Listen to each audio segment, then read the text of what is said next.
Oi, esse vídeo é um trabalho da disciplina de Libras do Instituto Federal de Alagoas e que vai ser apresentado por mim, Marília Pereira Rodrigues de Mello, e por Joana Cavalcante de Moura.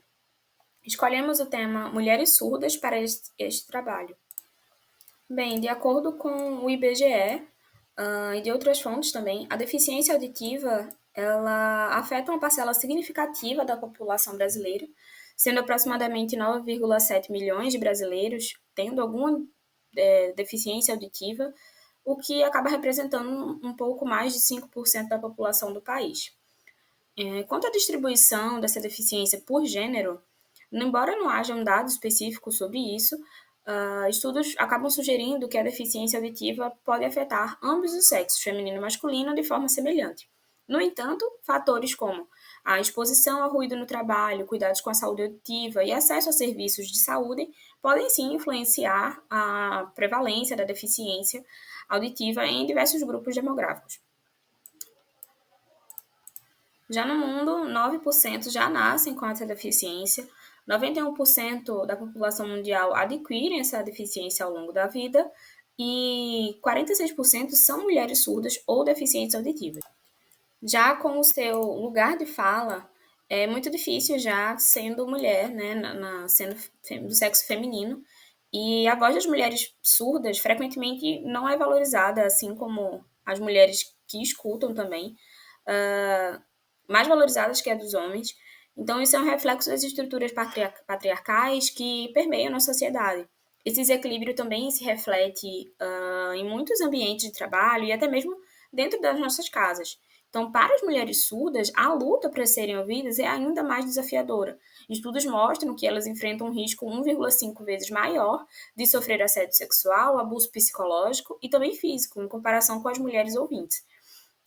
As mulheres surdas, elas enfrentam desafios únicos ao buscar ajuda em casos de abuso na sociedade.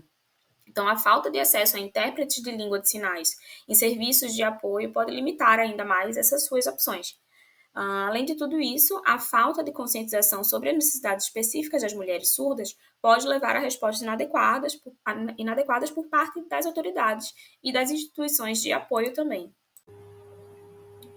Apesar desse cenário desafiador, atualmente existem grupos e organizações que apoiam e acolhem as mulheres surdas, incentivando-as a escrever suas próprias histórias e a serem ouvidas.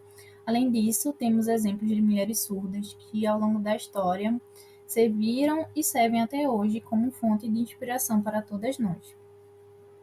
Uma dessas mulheres foi a Julia Brace, que foi uma mulher cega e surda e a primeira a utilizar a língua de sinais tátil na história.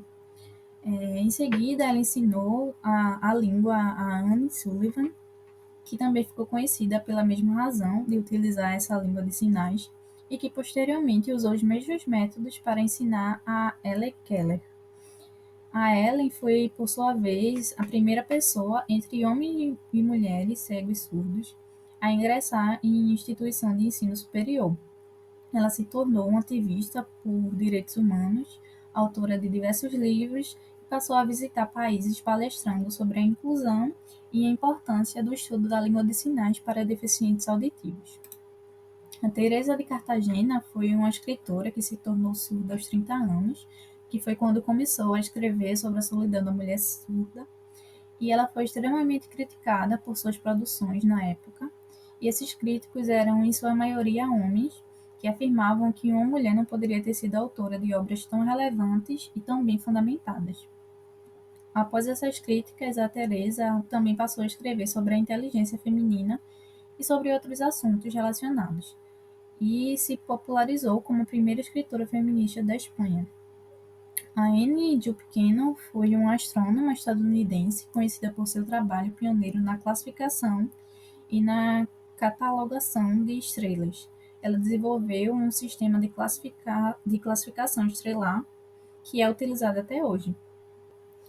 A Regina foi uma renomada ilustradora botânica e tradutora científica e foi a primeira artista surda a ter uma exposição individual em um museu. Seu trabalho foi utilizado em diversas publicações científicas e ajudou na identificação e na classificação de várias espécies botânicas. E, por fim, a Gertrudes, que foi uma esportista que competia na natação dos Estados Unidos. Ela foi campeã olímpica e também recordista mundial, além de ter sido a primeira mulher a atravessar o Canal da Mancha nadando. Nessa época, ela foi apelidada de Rainha das Ondas e ela se dedicou a ensinar natação para crianças surdas. Então, nós concluímos esse trabalho destacando, né, o papel fundamental que as mulheres surdas tiveram na promoção dos direitos das pessoas surdas, seja na educação, nos esportes e em diversas outras áreas. Suas contribuições têm ajudado a construir uma sociedade mais inclusiva e a melhorar a qualidade de vida das pessoas surdas. E suas histórias continuam a inspirar e a motivar muitas outras mulheres a lutar por seus direitos e por um mundo mais justo e inclusivo.